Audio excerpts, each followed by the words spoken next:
ನಮಸ್ಕಾರ. ಪ್ರಿಯಾಂಕಾ ಖರ್ಗೆ ಅವ್ರಿಗೆ ನನ್ನ ಉತ್ತರ. ಇವತ್ತು ಭಾಳ ಹಾಸ್ಯಾಸ್ಪದವಾಗಿ TV9ಗೆ ಒಂದು ಇಂಟರ್ವ್ಯೂ ಕೊಡುವಂಥ ಸಂದರ್ಭದಲ್ಲಿ ಭಾಳ ಜಟಿಲವಾದಂಥ ಸಮಸ್ಯೆ ಇದು. ಒಂದೆರಡಲ್ರಿ 6 ರಿಟ್ ಪಿಟಿಷನ್ಸ್ಗಳಿದೆ. ಎಲ್ರಿ ಎಂಪರಿಕಲ್ ಡಾಟಾ 15%ಗಿದೆ. ಅದು 95 ಕನೆಕ್ಟೆಡ್ ರೋಸ್ಟರ್ ಟೈಮ್ದು ಅದರದಲ್ಲಿ ಎಂಪರಿಕಲ್ ಡಾಟಾ ಇದೆ ಅನ್ನೋಂಥದ್ದನ್ನ ಹೇಳಿ ಜನರಿಗೆ ದಿಕ್ತಪ್ಸೋಂಥ ಕೆಲಸನ ಪ್ರಿಯಾಂಕಾ ಖರ್ಗೆ ಅವರು ಮಾಡ್ತಾ ಇದ್ದಾರೆ. ಯಾಕೆ ಜನರಿಗೆ ದಿಕ್ತಪ್ಸೋಂಥ ಕೆಲಸ ಮಾಡ್ತಾ ಇದ್ದಾರೆ ಪ್ರಿಯಾಂಕಾ ಖರ್ಗೆ ಅವರು ಅಂತ ಹೇಳ್ತಾ ಇರೋದು ಅಂತಂದರೆ, ಇದು ನೋಡಿ, ಇದು ಕ್ಯಾಬಿನೆಟ್ ನೋಟ್. ಇದು ನಾನು ಏನು ತೋರಿಸ್ತಾ ಇದ್ದೀನಿ, ಇದು ಕ್ಯಾಬಿನೆಟ್ ನೋಟ್. ಇದರಲ್ಲಿ ಪ್ರಿಯಾಂಕಾ ಖರ್ಗೆ ಅವರೇ, ನೀವು ಕೂಡ ಅಡ್ವೊಕೇಟಾ, ಏನೋ ಡೌಟ್ಸ್ ಇದ್ದರೆ ಕೇಳಿ, ನಾನೇ ಹೇಳ್ತೀನಿ. ಇದರಲ್ಲಿ ಪೇಜ್ ನಂಬರ್ 2 ಲಾಸ್ಟ್ ಪ್ಯಾರಾಗ್ರಾಫ್, ಇದರಲ್ಲಿ ಅಡಿಷ್ನಲ್ ಅಡ್ವೊಕೇಟ್ ಜನರಲ್ ಅವರು ಅವ್ರಿಗೆ chief justice court of the honourable high court of Karnataka, ಆ ಕೋರ್ಟ್ನಲ್ಲಿ chief justice additional advocate general and advocate ಜನರಲ್ಗೆ ಏನಂತ ಹೇಳಿದ್ರು ಅಂತ ಅಡಿಷ್ನಲ್ ಅಡ್ವೊಕೇಟ್ ಜನರಲ್ಲು ನಿಮ್ಮ ಸರ್ಕಾರದ ಮುಂದೆ ಬಂದು ಹೇಳಿದ್ದಾರೆ. ಅದನ್ನು ನಿಮ್ಮ ಕ್ಯಾಬಿನೆಟ್ ನೋಟ್ನಲ್ಲಿ ನೋಟ್ ಮಾಡಿದ್ದಾರೆ. ನೀವು ಓದ್ತೀನಿ, ಕೇಳಿಸ್ಕೊಳ್ಳಿ ಒಂದು ಸ್ವಲ್ಪ. After hearing the petitioner and respondents in this regard, the suggestion that came from the Honorable Court was that other options can be explored, including filling up of the post, restricted to 94%, and that 6% appointments can be kept on hold till the validity of the Reservation Act of 2022 is decided. At that stage, the Honorable Court opined that the state government has to place details of any such proposal in writing before the Honorable Court, and hence the matter was adjourned by 3 weeks to enable to state government to file appropriate application affidavit in this regard. Honorable High Court, Chief Justice Court PL ನಲ್ಲಿ hair ಮಾಡುವಾಗ ಹೇಳಿರೋಂಥದ್ದು, 56%ಗೆ ತೊಂದರೆ ಆದರೆ ಇಂದಿರಾ ಸಾನಿ case ಜಡ್ಜ್ಮೆಂಟ್ನ ಪರಿಗಣನೆ ತಗೊಂಡು 56ನ್ನು 50ಕ್ಕೆ ಇಳಿಸ್ಕೊಳ್ಳಿ, ಪರಿಶಿಷ್ಟ ಜಾತಿಯನ್ನ 17ರಿಂದ 15 ಇಳಿಸ್ಕೊಳ್ಳಿ, ಪರಿಶಿಷ್ಟ ಪಂಗಡದನ್ನ 7ರಿಂದ 3ಕ್ಕೆ ಇಳಿಸ್ಕೊಂಡು ನೀವು ಜಾರಿ ಮಾಡಿ. ಇನ್ನೇನು ಆ ಒಂದು 6% ಇದೆ ಅದನ್ನು ಹೋಲ್ಡಲ್ಲಿ ಇಟ್ಕೊಳ್ಳಿ. ಈ ಏನು ಔಟ್ಕಮ್ ಆಗುತ್ತೆ ಈ ಜಡ್ಜ್ಮೆಂಟ್ದು ಅದರ ಪ್ರಕಾರ ಮುಂದುವರಿಸಿ ಅಂತ ಹೇಳಿದೆ. ಅದರ ಅರ್ಥ ಏನು? 17%ನಲ್ಲಿ 15ಕ್ಕೆ ಇಳಿಸಿ ಅಂತ ಅಂದರೆ ಅದು 95ಗೆ ಹೋಗ್ಬೇಕಾದು. ಈ ಏನು 17%ಗೆ ನೀವು ದತ್ತಾಂಶ ಕಲೆಕ್ಟ್ ಮಾಡಿದಿರಲ್ಲ, ಅದನ್ನು 15%ಗೆ ಶ್ರಿಂಕ್ ಮಾಡಬೇಕು, ನೀವು ಇಳಿಸ್ಬೇಕು.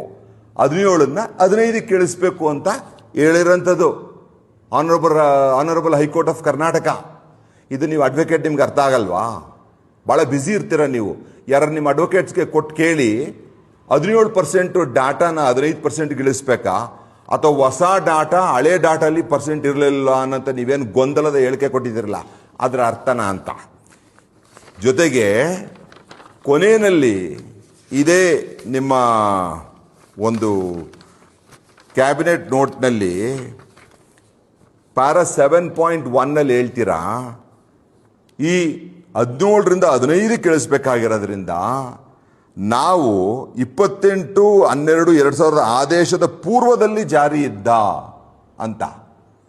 ಇಲ್ಲಿ ಪೂರ್ವದಲ್ಲಿ ಜಾರಿ ಇದ್ದಂಥ 15% ಮತ್ತು 50%ಗೆ ರೋಸ್ಟರ್ ಸಿಸ್ಟಮ್ ಅಂತಲೇ ಅಂದ್ಕೊಂಡ್ರು ಸಹ, ಆ 15%ಗೆ ರೋಸ್ಟರ್ ಸಿಸ್ಟಮನ್ನು 17%ಇಂದ 15ಗೆ ಇಳಿಸ್ತಾರಲ್ಲ, ಆ ಕಾನ್ಸೆಪ್ಟ್ನಲ್ಲಿ ABC ಗ್ರೂಪ್ನ ಜೋಡಿಸ್ಬೇಕಿತ್ತು. ನೀವು ಹೇಳಿರೋದು ಹಳೇದು ಹೊಸದಲ್ಲ ಅಂತ ಹೋಗಿ ಕೋರ್ಟ್ಗೆ ಅಫಿಡವಿಟ್ ಹಾಕಿ ಮೊಕದ ಮೇಲೆ ಬಿಸಾಕ್ತಾರೆ ನಿಮಗೆ.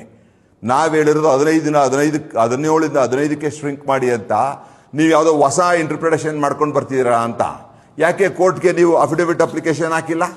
ನಿಮ್ಮ 15% ಸರಿ ಇದ್ದಿದ್ರೆ ಹೋಗಿ ಅಪ್ಲಿಕೇಶನ್ ಹಾಕಿ, ಅಫಿಡವಿಟ್ ಹಾಕಿ ಕೋರ್ಟ್ಗೆ ಸಮರ್ಥಿಸ್ಕೊಳ್ಳಿ ನೋಡೋಣ. ನಾನು ಹೇಳಿದ್ನಲ್ಲ, ಮೊಕದ ಮೇಲೆ ಬಿಸಾಕುತ್ತೆ ಕೋರ್ಟು, ಯಾಕಂದರೆ ನೀವು ಕೋರ್ಟ್ಗೂ ದಿಕ್ ತಪ್ಸಕ್ಕೆ ಹೋಗ್ತಾ ಇದ್ದೀರಾ ಅಂತ. ಆಮೇಲೆ ಜೊತೆಗೆ ಇವೆಲ್ಲ ಮಾಡಿರೋಂಥದ್ದು ನಿಮ್ಮ DPRನ ಏನು ರಂದೀಪ ಅವರ ಕುತಂತ್ರದಿಂದ. ಆ ರಂದೀಪು ಕೂಡ ಒಲೆ ಸಮಾಜದವರು ಅಂತ ನಾವು ತಿಳ್ಕೊಂಡಿದ್ದೀವಿ, ತಪ್ಪಿದ್ರೆ ಕರೆಕ್ಟ್ ಮಾಡಿ. ಅವರೇನೆ DPR ಸೆಕ್ರೆಟ್ರಿ ತಯಾರಿ ಮಾಡೋರು, ಅವರೇನೆ ನಿಮಗೂ ಅಡಿಷ್ನಲ್ ಸೆಕ್ರೆಟ್ರಿ, ಅವರೇನೆ in charge secretary to HC Mahadevappa. ಏನು ನಮ್ಮನ್ನೇನು ಮೂರ್ಖರು ಅನ್ಕೊಬಿಟ್ಟಿದ್ದೀರಾ? ಇದು ಗೊತ್ತಾಗಲ್ಲ ಅನ್ನೋದಕ್ಕೆ. ಯಾವ ಅಡ್ವೊಕೇಟ್ ಜನರಲ್ಗೆ ಹೋಗಿ ಕೇಳಿ, 15% ಅಂದರೆ 17 ಇಳಿಸ್ಬೇಕಂತನಾ, ಅಥವಾ 95 ಇದ್ದಂಥ roster system 2022 roster system implement ಮಾಡಬೇಕು ಅಂತನಾ? ಹಿಂಗೆ ಸುಮ್ಮನೆ ತಪ್ಪೆಲ್ಲ ಹೇಳ್ಬಿಟ್ಟು ಜನರಿಗೆ ದಿಕ್ಕು ತಪ್ಸಕ್ಕೆ ಹೋಗ್ಬಿಡಿ. ಆಮೇಲೆ ಏನೋ ಭಾಳ ಹೇಳಿದ್ದೀರಾ, ಭಾಳ ಕಾನೂನಿನ ಗೊಂದಲಗಳಿದೆ. RR ರಿಟ್ ಪಿಟಿಷನ್ ಇದೆ ಅಂತ. RR ರಿಟ್ ಪಿಟಿಷನ್ನು PIL ಜೊತೆ 3 ಕ್ಲಬ್ ಆಗಿದೆ, ನೊಮ್ಯಾಡಿಕ್ ಅಲೆಮಾರಿಗಳ ಜೊತೆ 3 ಕ್ಲಬ್ ಆಗಿದೆ. ಅದು ಎರಡರಲ್ಲೂ ಕೊಟ್ಟಿರೋಂಥ ಆದೇಶಗಳನ್ನು ಅಡ್ವೊಕೇಟ್ ಜನರಲ್ ಅವರು ನಿಮ್ಮ ಸರ್ಕಾರಕ್ಕೆ ಒಪಿನಿಯನ್ ಕೊಟ್ಟವ್ರೆ. ನಿಮ್ಮ ಸರ್ಕಾರದ ಒಪಿನಿಯನ್ ಮೇಲೇ ನೀವು ಇದನ್ನು ಅಪ್ರೂವ್ ಮಾಡಿದ್ದೀರಾ. ನೀವು ಮಾದಿಗ ಸಮಾಜದ ಮಿನಿಸ್ಟರ್ಸ್ಗಳ ಮೇಲೆ ಬೆರಳು ತೋರಿಸ್ಬೇಡಿ. ಈ ಕ್ಯಾಬಿನೆಟ್ ನೋಟ್ ಏನಿದೆ ಇದು ಸರಿ ಇದೆ. ಈ ಕ್ಯಾಬಿನೆಟಲ್ಲಿ ನೀವು 15% ಪೂರ್ವದಂತ ತಗೊಂಡಿದ್ದೀರಾ. ಆದರೆ ಪೂರ್ವದ್ದು in the context of honourable high court ತಗೋಬೇಕು, ನಿಮಗೆ ಮನ್ಸಿಗೆ ಬಂದಂಗೆ ತಗೊಳ್ಳೋದಲ್ಲ. ಆ್ಯಂಡ್ ಹೈಕೋರ್ಟ್ ಕೊಟ್ಟಿರೋಂಥದ್ದು 17% ರಿಸರ್ವೇಷನ್ನಲ್ಲಿ ಇಳಿಸಿ 15ಕ್ಕೆ ತಗೊಂಡು ಬನ್ನಿ ಅಂತ.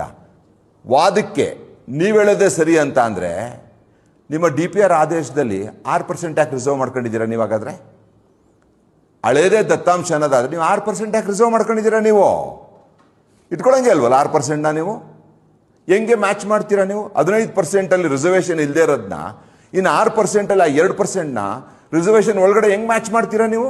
ಆಗುತ್ತಾ ಮಾಡೋಕ್ಕೆ? ಹೆಂಗೆ ಮಾಡೋಕ್ಕಾಗುತ್ತೆ?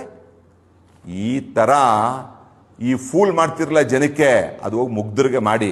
ಇಲ್ಲ ಕರೀರಿ, ಎಲ್ಲಿಗೆ ಬರ್ಬೇಕು ನಿಮ್ಮ ಜೊತೆ ಡಿಬೇಟ್ಗೆ ಬರ್ತೀನಿ ನಾನುವೇ. ತೊಗೊಬನ್ನಿ ನಿಮ್ಮ ಡಾಕ್ಯುಮೆಂಟ್ಸ್ಗಳು, ನಾನು ತರ್ತೀನಿ. ನಾವು ಡಾಕ್ಯುಮೆಂಟ್ ಆಗಿ ನೀವು ಅಡ್ವೊಕೇಟು, ನಾನು ಅಡ್ವೊಕೇಟು. ಜನ ತೀರ್ಮಾನ ಮಾಡಲಿ, ನೀವು ದಿಕ್ಕು ತಪ್ಪಿಸ್ತಾ ಇದ್ದೀರಾ, ನಾನು ದಿಕ್ಕು ತಪ್ಪಿಸ್ತಾ ಇದ್ದೀನೋ ಅಂತ. ಹಾಗಾಗಿ ಆಮೇಲೆ BJP ವಿಚಾರದಲ್ಲಿ ಭಾಳ ಮಾತಾಡಿದ್ದೀರಾ. ಈ ಒಳ ಮೀಸಲಾತಿ ಜಾರಿ ಮಾಡಿರೋದ್ರಲ್ಲಿ ಕಾಂಗ್ರೆಸ್ ಪಾತ್ರ ಏನು, BJP ಪಾತ್ರ ಏನು, ದಳದ ಪಾತ್ರ ಏನು ಅಂತ ಅದು ಇನ್ನೊಂದು ದಿನ ತಗೊಳ್ಳೋಣ. ಇವತ್ತು ಸದ್ಯ ನಾಳೆ ಕ್ಯಾಬಿನೆಟ್ ಇದೆಯಲ್ಲ, ನೀವು ಕೊಟ್ಟರಂತ ಹೇಳಿಕೆ ನೋಡಿದೆ TV9ನಲ್ಲಿ, ಅದಕ್ಕೊಂದು ಕೌಂಟ್ರ್ ಕೊಡೋಣ ಅಂತ ಇವತ್ತು ಬಂದೆ. ಸಿದ್ದರಾಮಯ್ಯನವರೇ, ಕ್ಯಾಬಿನೆಟ್ ಡಿಸಿಷನ್ ನೀವು ಮಾಡಿರೋದು ಸರಿ ಇದೆ. ದಿಕ್ಕು ತಪ್ಪಿಸಿರೋಂಥದ್ದೇ ಆ ರಣದೀಪ್, HC ಮಹದೇವಪ್ಪನವರು ಆ್ಯಂಡ್ ಪ್ರಿಯಾಂಕಾ ಖರ್ಗೆ ಅವರು, ಇವರೆಲ್ಲ ಸೇರ್ಕೊಂಡು ಮಾಡಿರೋಂಥದ್ದು ನಿಮಗೆ ಕೆಟ್ಟ ಹೆಸರು ಬರೋಂಥದಕ್ಕೆ ತೋಡಿರೋಂಥ ಇದು ಕೆಡ್ಡ.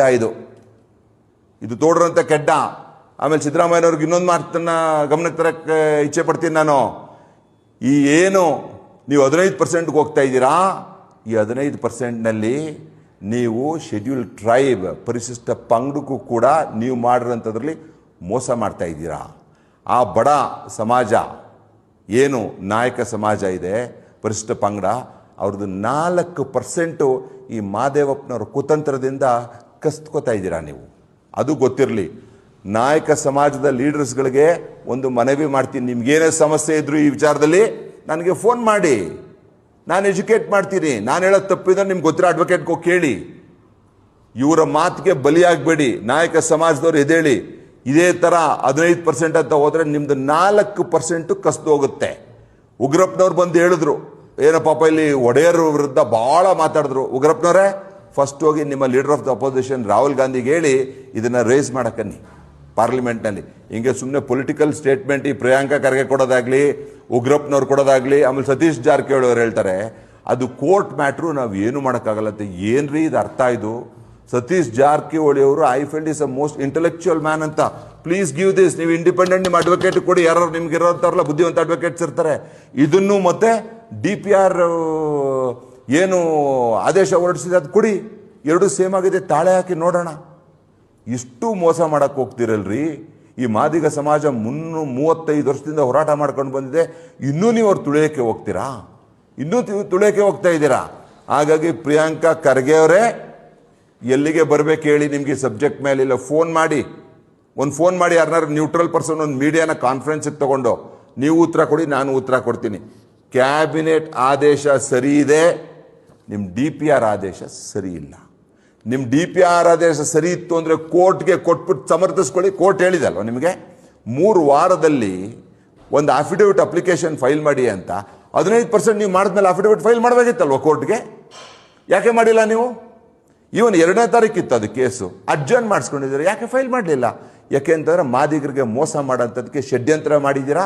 ಅದು CMಗೂ ಗೊತ್ತಾಗಿಲ್ಲ, DK ಶಿವಕುಮಾರ್ ಅವ್ರಿಗೂ ಗೊತ್ತಿಲ್ಲ, ಲಾ ಮಿನಿಸ್ಟರ್ಗೂ ಗೊತ್ತಿಲ್ಲ. ಯಾಕೆಂತಂದ್ರೆ ಇದೆಲ್ಲ ರಂದೀಪ್ ಕುತಂತ್ರ at the instance of HC Madevappa ಅಂತ ಹೇಳ್ತಾ, ಇದ್ರ ವಿರುದ್ಧ ನಿಮ್ಮ ವಿರುದ್ಧನೂ ಹೋರಾಟ ಮಾಡ್ತೀವಿ. ಪ್ರಿಯಾಂಕಾ ಖರ್ಗೆ ಅವರೇ, ನೀವೆಲ್ಲ ಯಂಗ್ಸ್ಟರು ಇಂಟೆಲೆಕ್ಚುಯಲ್ ಅನ್ಕೊಂಡಿದ್ದೆ, ನೀವು ಅದಕ್ಕಿಂತ ದೊಡ್ಡ ಮಾದಿಗರ ವಿರೋಧಿ ಅನ್ನೋಂಥದ್ದನ್ನ ಸಾಬೀತು ಮಾಡ್ತಾ ಇದ್ದೀರಾ. ನಾನು ಹೇಳಿರೋ ತಪ್ಪಿತ್ತು ಅಂತಂದ್ರೆ ಕಾಲ್ ಮೀ, ವಿಲ್ ಡಿಸ್ಕಸ್. ನೀವು ಸರಿನಾ ನಾವು ಸರಿನಾ ಅಂತ ತೀರ್ಮಾನ ಮಾಡೋಣ. ಹಾಗಾದ್ರೆ ಈ ಮಾದಿಗರಿಗಾಗಂತ ಅನ್ಯಾಯನ ಸರಿಪಡಿಸೋ ತನಕ ನಾವು ಕೂಡ ಬಿಡೋದಿಲ್ಲ. ನೋಡೋಣ ಅದು ಎಲ್ಲಿ ತನಕ ಹೋಗುತ್ತೆ ಅಂತ. ಜೈ ಮಾದಿಗ.